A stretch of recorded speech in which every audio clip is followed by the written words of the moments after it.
All right, Robin's gonna get us started. Good morning, everybody. How's everybody doing this morning? Good. Okay, my clicker's not working.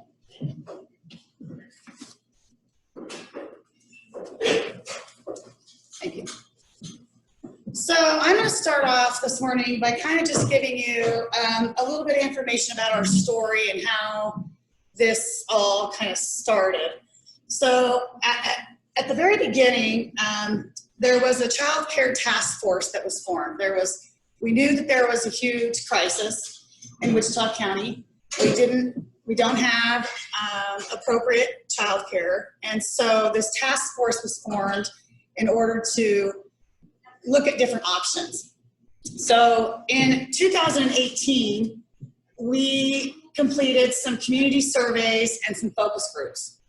And that was to get a better understanding of the problem and also get community perspective.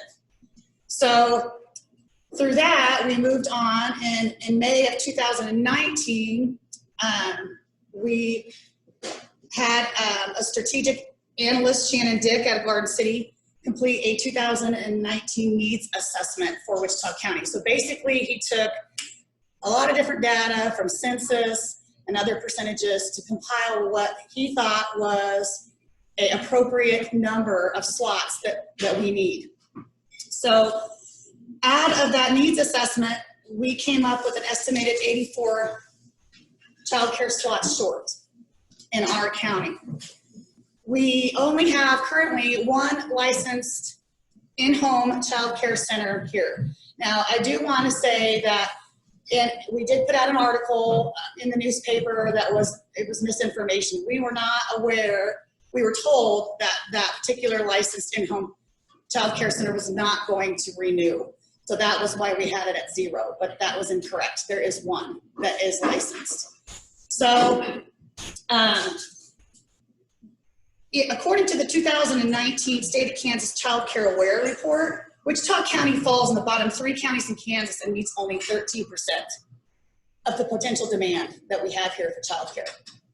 So when you look at these numbers down here, I don't want you to look at these and say, okay, that's the number of kids in Wichita County, because that's not how this is comprised. Basically what happens is they take the census data. There is a percentage of the number. Not all children are going to go to daycare. We know that. Not all children in Wichita County are going to attend the child care center. So what they do is the Digestive Education Statistics takes and says, okay, there's a percentage of certain age groups that will go to a daycare center or a in-home child care center. That percentage increases as the children age, because we know that most parents choose to stay home with their kids when they're younger. 0 to 2, they tend to stay home more often, and then they send the kids off to child care centers as they get older. So as the age increases, so does the number. I mean, of course, here this kind of went down, but that's because we had less 5-year-olds at that time on the census data. So moving on, does anybody have any questions about any of that information and how it was comprised? And no? So we're going to move on to the benefits of meeting 45% of the child care demand in our county. So the first thing we want to talk about is job creation. So the new center will create 5 new full-time positions. And also we will have 1 part-time person. So it'll be a total of 6, but there's just the 5 full-time positions. There'll be 1 director that directs the entire center, 4 full-time positions, and then one lead teacher that would be a part-time person to fill in. The second thing we want to talk about is workforce creation. So currently, we have a lot of parents that choose to stay home because they can't find childcare. If we had appropriate, safe, and affordable childcare for our parents, they would join the workforce. So we will have more people entering into our workforce. The next thing is the economic impact. So if you talk to some people right now that are in the workforce, they're having to commute to other communities to take their children to daycare. So what happens with that typically is people tend to spend their money elsewhere because they're having to go elsewhere to drop off their kids, pick up their kids. So by keeping people local, it'll help us shop local, help those people shop local. In addition to that, there'll be money coming from the child care center that will be spent locally.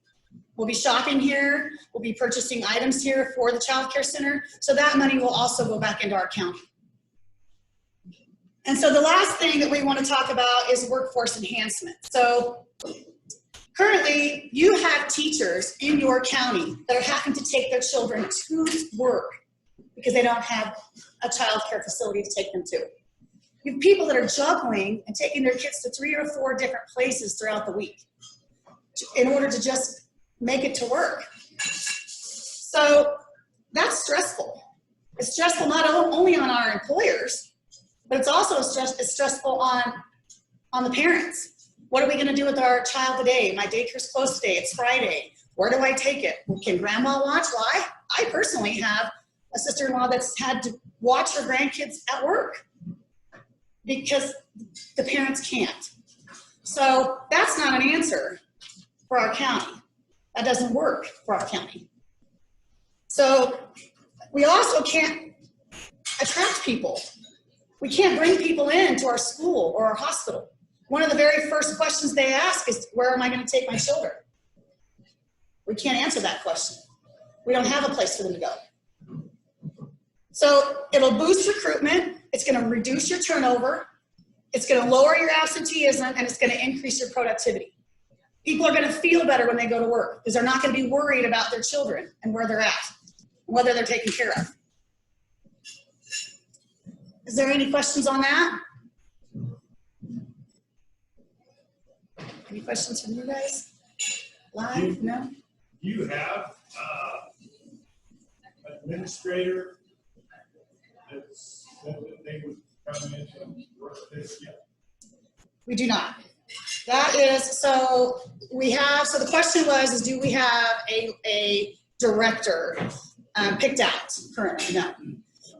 The board just at the last board meeting actually passed the approval of our job description as well as our application. And that is it has been put out on like social media and things like, or it hasn't been yet. It will be. Okay.